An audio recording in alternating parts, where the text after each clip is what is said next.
Welcome, everybody. We are live. My name is Jason Aponte. I am Andrew Pasquini. We're working. That's it. We're working over here. That's it. Let's go Niners. Let's go Niners. Sprint Ride Option Podcast. We are live. New Sprint Ride Option Podcast. I am Andrew Pasquini. Joined as always by Jason Aponte here on a Monday afternoon, evening. It's raining in Sacramento. I don't know what it's doing in Jersey. I don't live there. Jason Aponte, obviously we're going to talk about the Niners win yesterday with everything that has to go along with it. How you doing on this lovely Monday?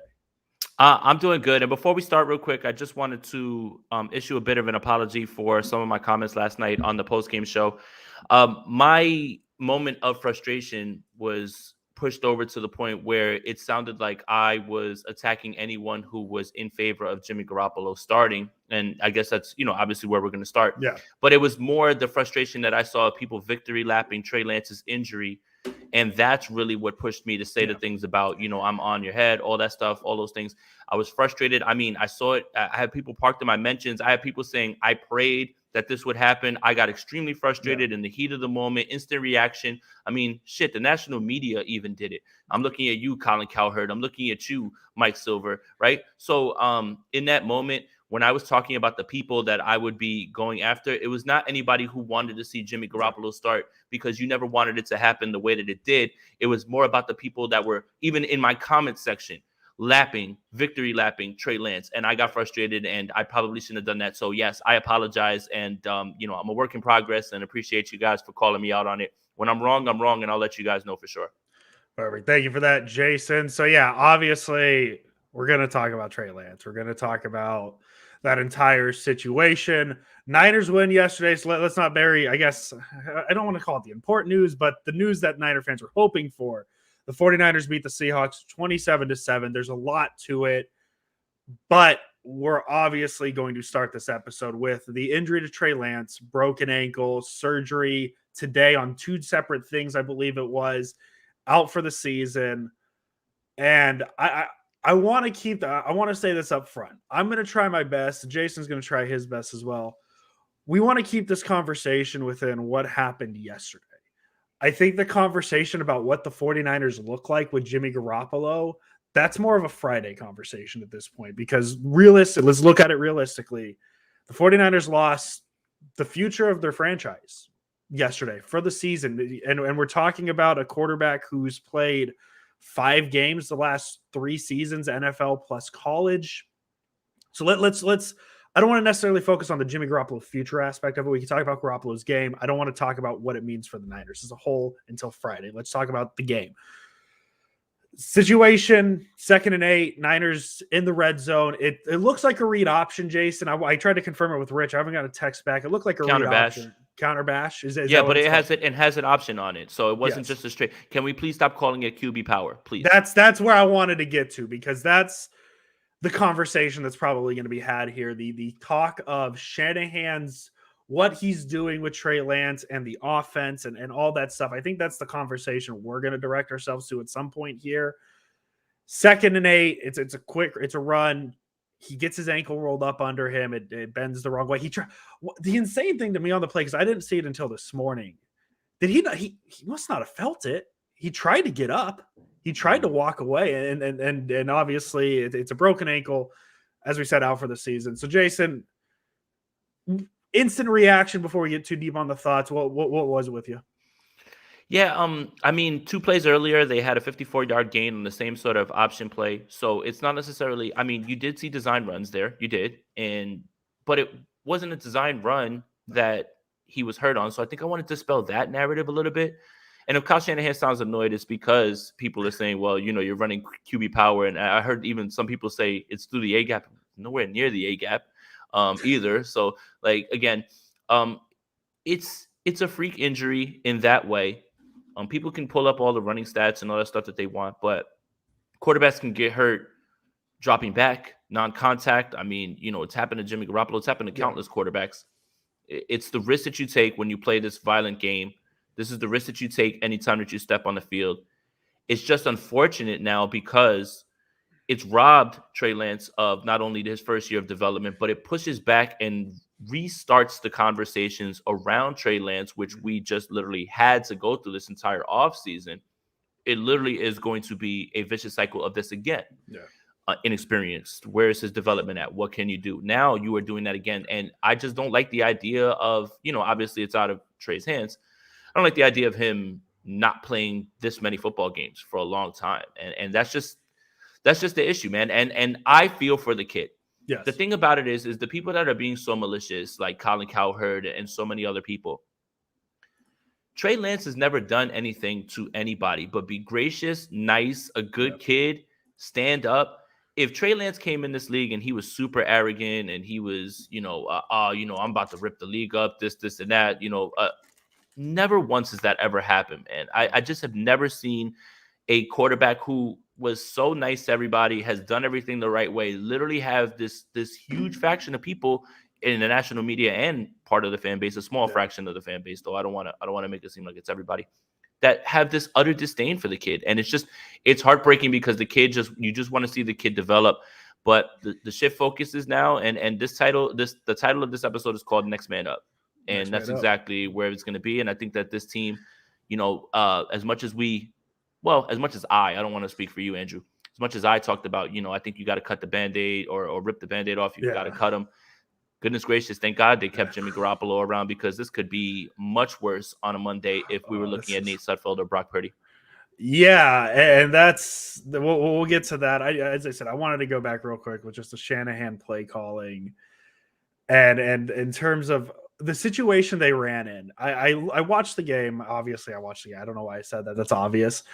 The two previous runs with Lance, it was a 3rd and 6. He got a first down on. That was a straight run. That was a straight quarterback power.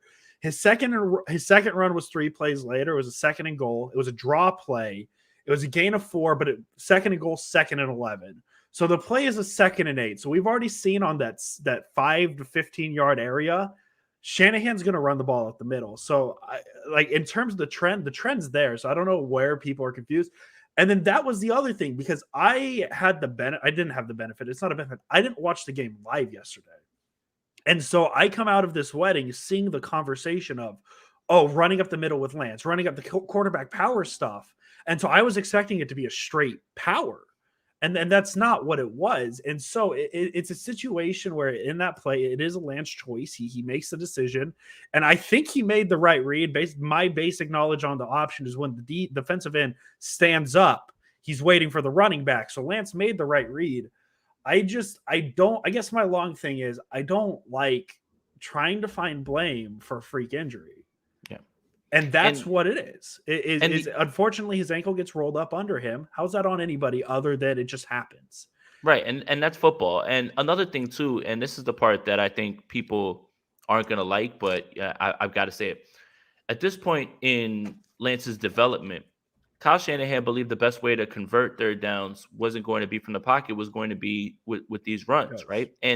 And for everybody saying, man, I can't wait to see what this zone read looks like in this offense with Kyle Shanahan, it's like, you got it, and then this is what could happen. This is always what could have happened.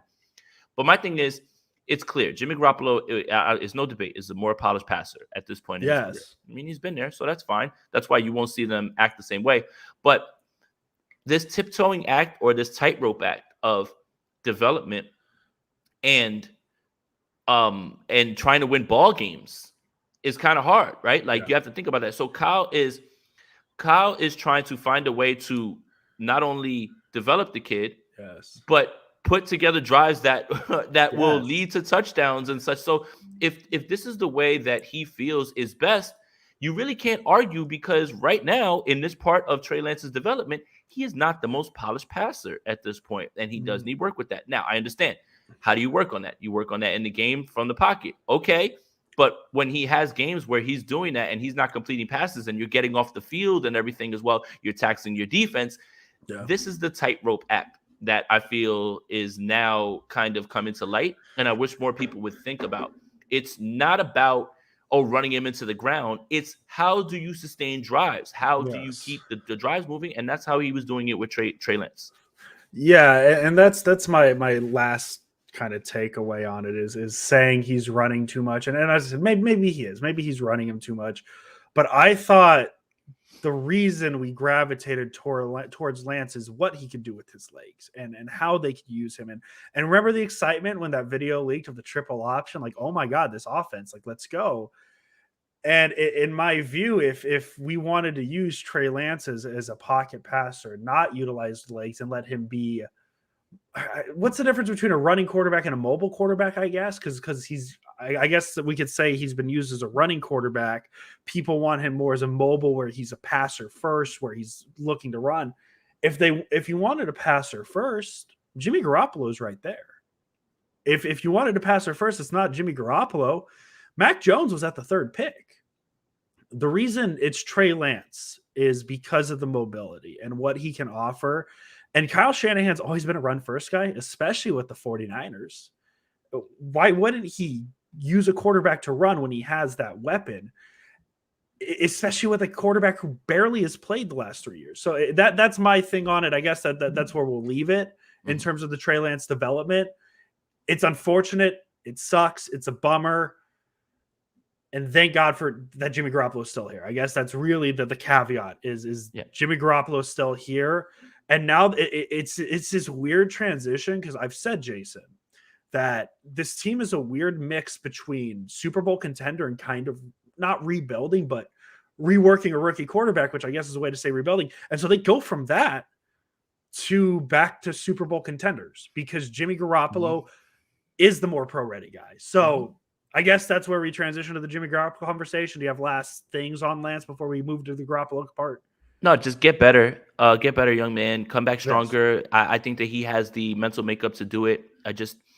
It's starting to get to a point where it's now very concerning about his development. And are we going to look back on this and say, man, it was like just horrible luck that all of this is happening and what's going on? So, rest up, get better. But yes, it is true. The expectations of this team drastically change because of Jimmy Garoppolo. I mean, he wins, right? Well, now he gets to start. It's his team again. Run it back. Okay, well, let's run it back. Super Bowl roster won't be wasted. For all those people that told me that they were wasting their time, they were wasting their roster, well, they're 1-1, and they've got the rest of the schedule in front of them. So let's make it happen. Let's make it happen. Yeah, so Jimmy Garoppolo comes in, and I don't want to say he was good. I don't want to say he was bad. He was Jimmy Garoppolo.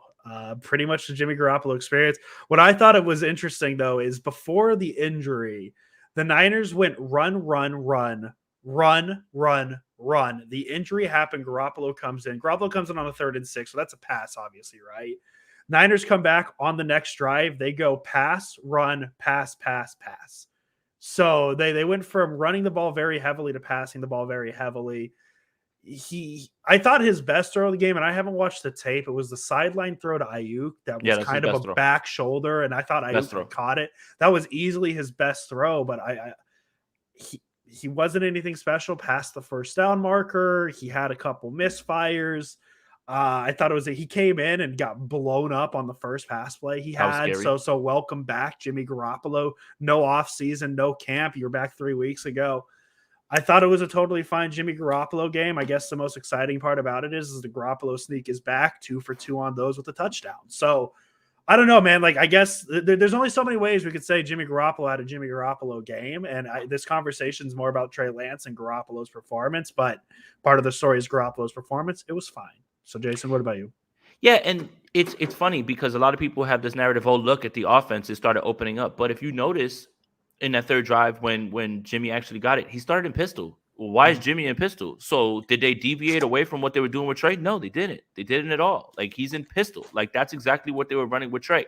So that's why when you hear Jimmy Garoppolo in the press conference say some stuff that we knew, some stuff that we didn't know, those things, that's what he's talking about. Yeah. So it's not like all of a sudden that was the script that was going to be there for Trey, is basically what I want to say too as well. So like, that needs to be discussed and talked about. You don't come out in pistol with Jimmy Garoppolo if you switched everything around. That is literally under Trey's game plan. As far as his performance, that was Jimmy Garoppolo. But again, I've never been more happy to see the guy. Yeah. I'll be honest, man. I will be completely 100 honest. Like, it never felt good. Like, you still feel sick because it starts to come out during the game about Trey and everything. But this could be much worse. It could be Brock Purdy. It could have been Sudfeld. And I think that was a lot of people's fear when it came to that. So, here's the thing.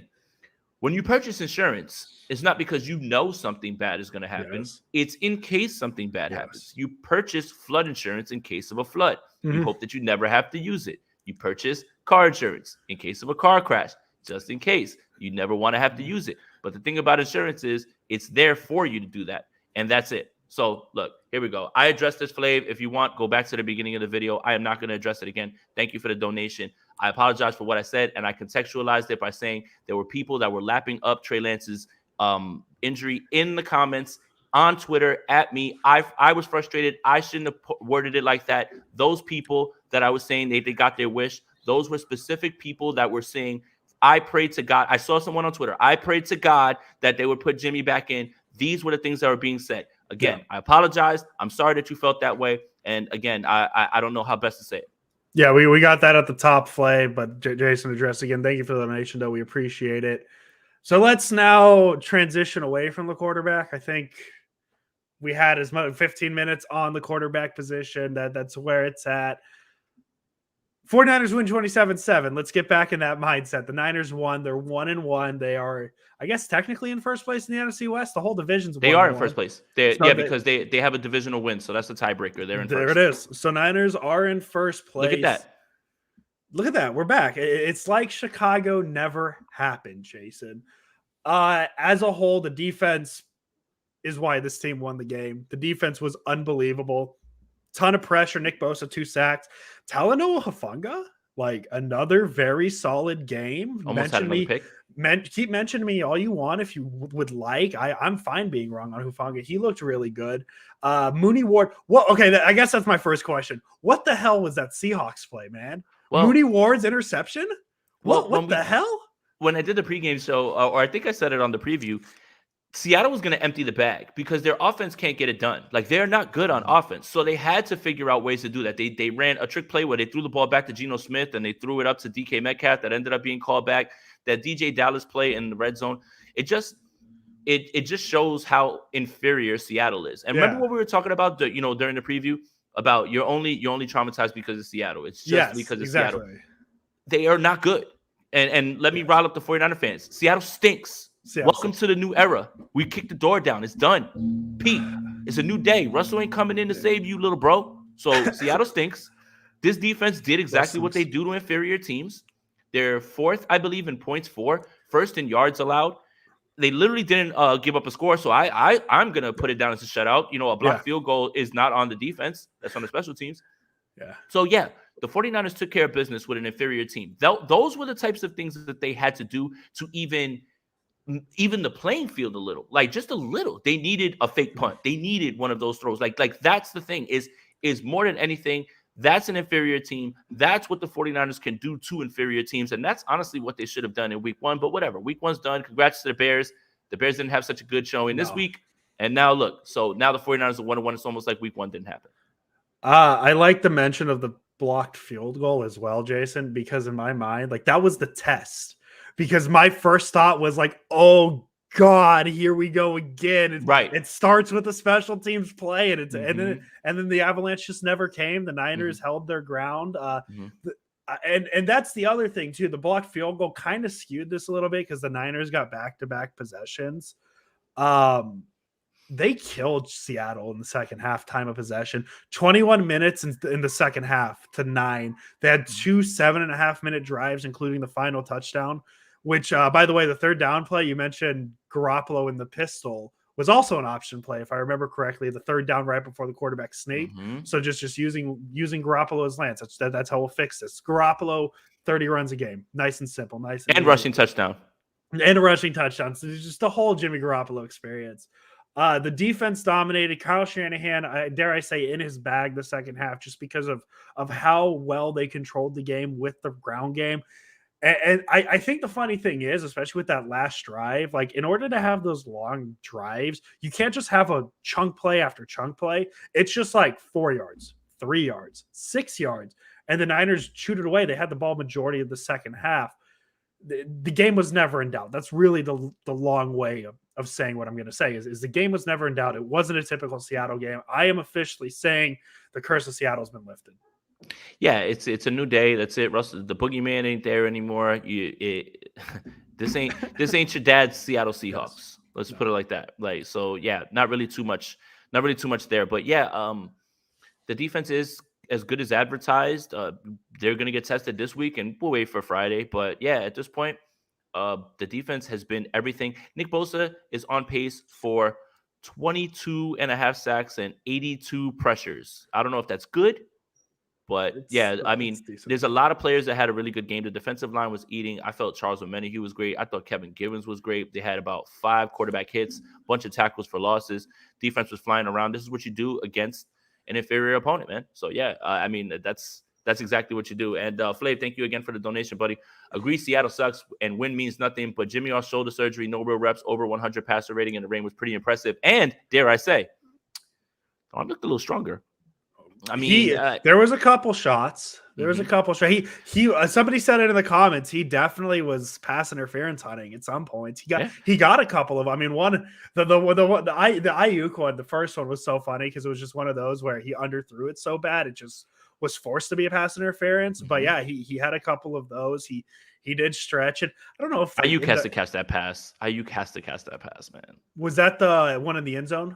No, the back shoulder, the one where he threw him open. Yeah, that is up there, even though it's an incomplete. That might be the most impressive Jimmy Garoppolo throw, especially when you consider off of what with no reps or anything like that. Like he threw him open. Yeah. Usually Jimmy has to see it open, right? But there's times where he throws with anticipation. But he threw that thing on a rope, and Brandon Ayuk deep ball me. Come on, man! Like, what are we doing? Like, it hit both hands too. Like, I know it was a beautiful throw where he turned. It was planted exactly where he could only get it, man. It's just it looked good, man. At least, and then you hear Jimmy in the press conference talk about felt like 2017 and just going out there and throwing the ball around and everything. And I think that a lot of people want that back.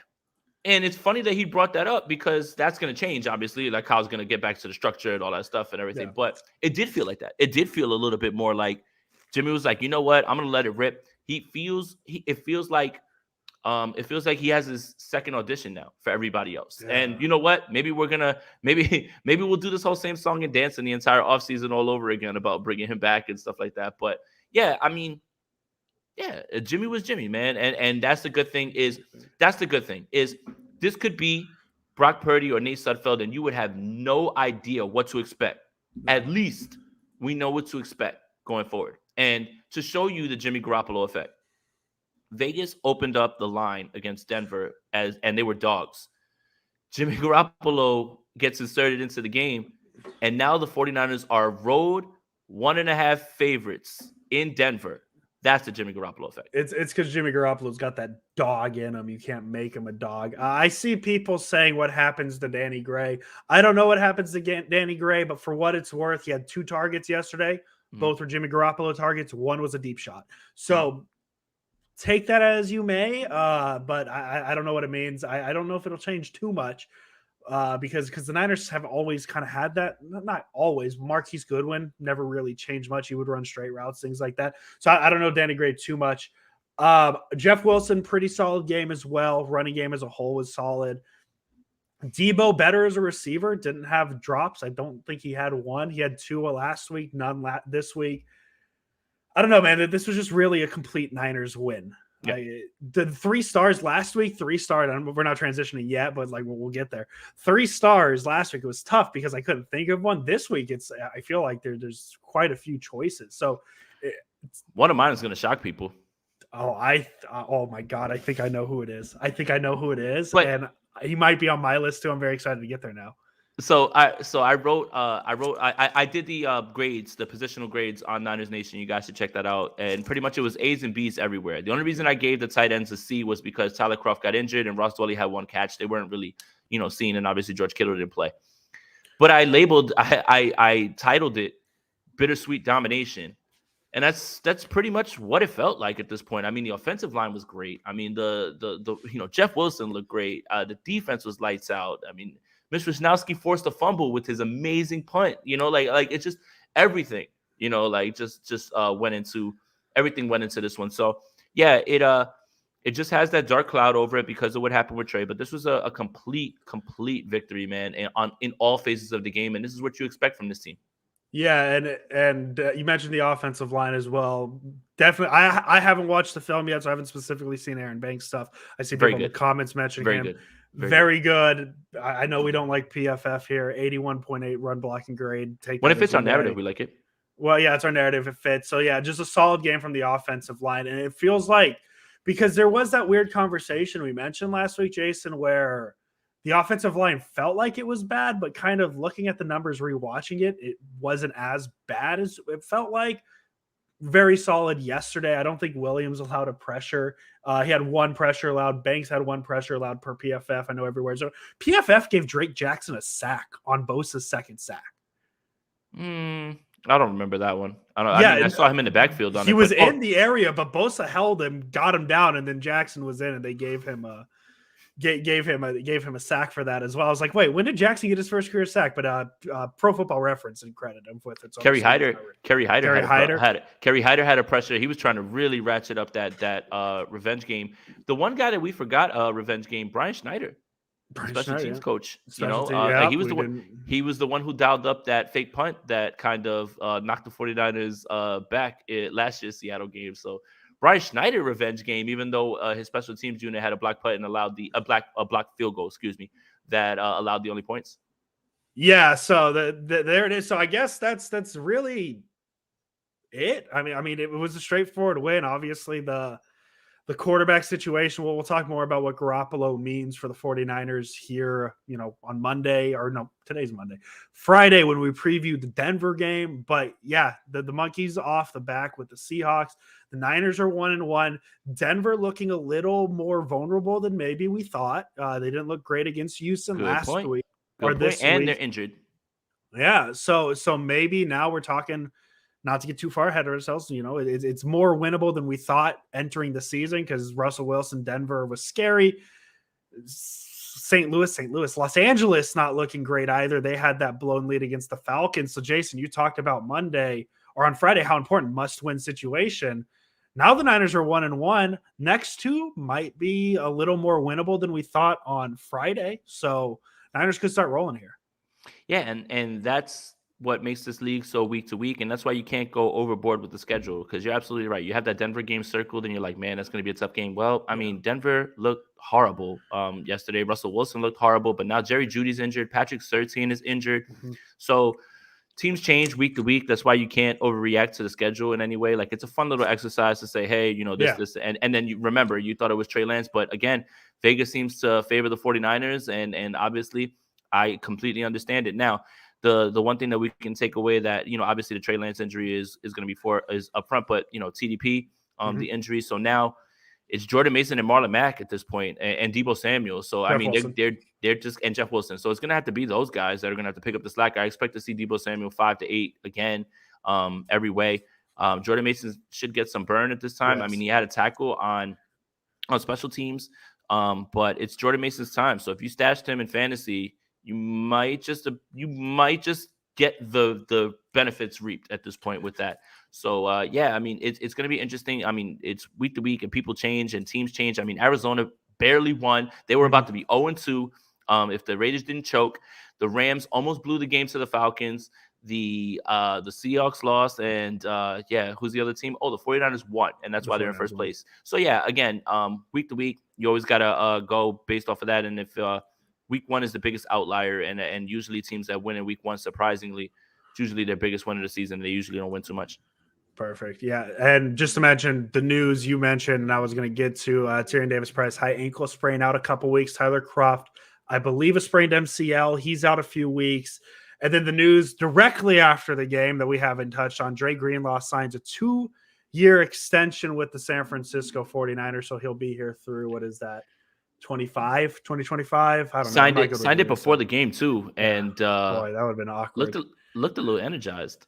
Could you imagine if they lost, the Lance thing happens, and then just like Dre Greenlaw extension? I guess.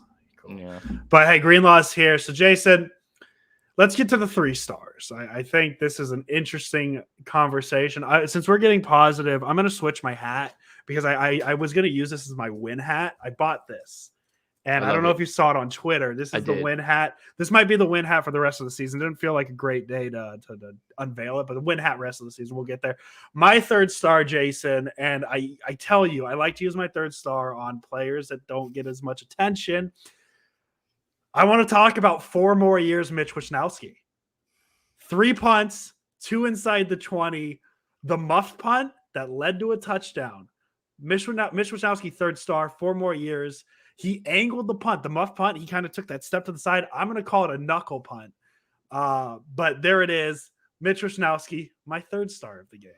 I can't believe I'm getting trolled by my own co-host. Okay. Third star. Happy extension, Dre Greenlaw. Yes. And for as much crap as I gave you last week, he was great. 8 tackles, flying around, paced the linebacker crew with tackles. He looked energized. We didn't know until the end of the game that he had an extension, but yeah, it was a really, really good game for Dre Greenlaw, man. I got to say. Perfect. Dre Greenlaw, Jason's third star. I'm going to continue the Talanoa Hufanga momentum. He looked really good again. He had a tackle for loss, couple pass deflections. He almost had an interception. Should have been an interception. Tipped it to Gibson. Niners first a turnover. He's all over the place. He's proving us wrong, Jason, and I want to give him the credit where it's due. He's looking really good in a secondary that's really flying all over the place, and he can only get better once Jimmy Ward steps in to help. Mm-hmm. So I'm gonna go Talanoa Hufanga. Yeah, I mean, I was probably going to leave him for number 1, but I mean, like you said, there was so many guys here that contributed in this game that it's so easy for us to pick 3 guys. So I'm going to let you have him at number 2. But yes, he is absolutely proving me and many other people wrong. He has been incredible. He's around the ball hawk skills. I mean, I think that's what everybody wanted, but nearly had another interception. But he's such a good teammate that he gave it to Tashawn Gibson, man. Like what a team player, man. So yeah, my second star, Kevin Givens and Charles Omenihu. I'm going to give it to 2 of them. Charles Omenihu was great, man. And Kevin Givens was actually really under the radar. 3 tackles for loss. Omenihu was in the backfield. Next Gen Stat has this stat for pass rushers. Average distance on pass rushing yards, average distance from the quarterback. He led the team. It wasn't Nick Bosa. So he was 3 yards. That was the league average is 5. So Charles Omenihu was dialing it up yesterday, man. You're taking 2. I really wanted to cheat. My first star's like the defense as a whole. I mean, everywhere you cut it, and if you're not allowing me to take the defense as a whole, I'll take Nick Bosa specifically. 7 pressures, 2 sacks, 3 hits. Defense as a whole, 18 pressures, 2 sacks, 6 hits, 9 hurries.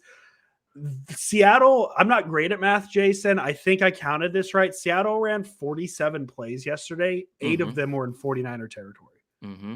Yep, not ideal. The Niners defense shut them down. 36 rushing yards, 3 turnovers forced. As I said, if you're not allowing me to take the entire Niners defense, I'll take Nick Bosa specifically. But the defense won this game. They were dominating. They pitched a shutout. I know 7 points, but it was on a special teams play. The defense destroyed the Seahawks. They didn't even let them get the feel-good opening drive touchdown momentum thing that Denver gave them. Niners defense just came out and said, "No, you're not doing anything today," and that's what it is. Yeah, Nick Bosa is my number 1 star too. I mean, like I said, on pace for 25.5 sacks or something like that, according to Jordan Elliott, and 82 pressures. I'm not sure if that's good, but it probably is good. I mean, the guy has been everything and more. Richard Sherman says something that I think is very, very true about Nick Bosa. You know, sometimes you see a player and you see the ceiling. He was like, I don't see a ceiling with him at all. Like, he could be the best player in football when it's all set, in a year or 2. So, yeah, I mean, thank you, Nick Bosa. Thank you. Thank you, Arizona, for deciding Kyler Murray's Call of Duty addiction was more important as well. So thank you, Arizona. Shout out for that. Yeah, Nick Bosa, he's very good. I believe off the top of my head, 25 sacks would break some sort of record. I don't know what it would be, but I feel like it would. That's a joke, guys. I know it breaks the record. But yeah, so the 49ers, they're back 1-1. Denver on the road Sunday night. I'm not going to make the obvious joke yet. I'll save those ones for Friday, Jason. I promise. Only once. I promise. Only one time. That's all I'll get. God help me. But yeah, as I said, Niners 1-1, first place, NFC West. It's Jimmy Garoppolo's show, and that's really what the conversation is going to be for the next, I want to say 3 days, but I know it's going to be the next 17 weeks. Well, I don't think – all right, so here's the one thing that I could say is a positive out of all this. We don't have to discuss quarterback and switches or anything like that. So that's it. Like, it's just Jimmy's team, and that's it. You let it go. There should be no discourse at all about this. The only discourse that should happen is grading his play. That's it. Yeah. So that's it. Like, all you have to do is grade him now how it's going. You don't have to worry about somebody over his shoulder. And I think that is somewhat relieving, even if it is cost a terrible thing. And that's it. So I'm gonna write this down when people are asking for Brock Purdy in week 11 for no reason. So no, I'll remember that. Just like the Nick Mullen days. Nate Sudfeld's probably on his way back anyway. I mean, I wouldn't be surprised if we find out tomorrow or the day after that Nate Sudfeld's back, Tevin Coleman has been signed, and some random and Willie Snead is back, like signed again or something like that. Like, I would not be shocked. I think Sudfeld's the backup for the Lions, so I don't like that would have to be a trade. I don't think he's a practice squad anymore. Oh wow, so he's not even on the practice squad. Forget so he can't be brought back. But I like the idea of like McKinnon. Let's bring back Coleman, Dante Pettis. He looked really good. I don't think I'm not gonna say that out loud. I don't think that's David. Thank you for the donation. But that's rough, man. I mean, let's not do that. Even us, like we've been, obviously, us and everybody has been critical of Jimmy, but I don't think that's fair. I mean, in the same way that I tell people to have some sort of sensitivity towards Trey Lance, I again appreciate the donation, but yeah, I respectfully disagree with this. But thank you for the donation. The podcast respectfully disagrees. Yes. Jesse in there saying next week's motto, let's ride. Jesse, I just need an update. What's the Niners record? 1-0. Shout out the light. See, I don't think Sudfeld got cut. I don't think he did. I'm looking at Wikipedia. It says he's still there. No, I think he's still there. That's a good call. So he's still there. But I'm curious because the Niners for sure are probably going to bring in a third quarterback for practice squad purposes. Mm-hmm. So we'll see what that name is. But hey, thank whoever for Jimmy Garoppolo. He's still here. The Niners season is not derailed. So I guess that's the one positive spin we could talk about in terms of that as a whole, though it is not a great day for 49er fans. Lance out for the season. We said it. Yep. But the season rolls on. There's still 15 games to go, and the Niners have Super Bowl expectations, and let's ride it. Let's see where it goes. Yep. Jason Aponte, I have fun with you all the time doing these. We will be back on Friday. If you haven't already, subscribe to Jason Aponte's YouTube channel, Spotify, Apple, wherever you get your podcast. We have a spiffy new logo. Show your friends. It's pretty cool. Whenever you take a Lyft, download our podcast on the Lyft driver's app, phone, whatever you need to do it. Jason Aponte, there it is. Jesse, the Niners are 1-0 this season when scoring more points than their opponent. Jason Aponte, as always. Let's go Niners. Let it rip, Jim. Let it rip. You got it. 49ers country. Let's ride. Welcome, everybody. We are live. My name is Jason Aponte. I am Andrew Pasquini. We're working. That's it. We're working over here. That's it. Let's go Niners. Let's go Niners.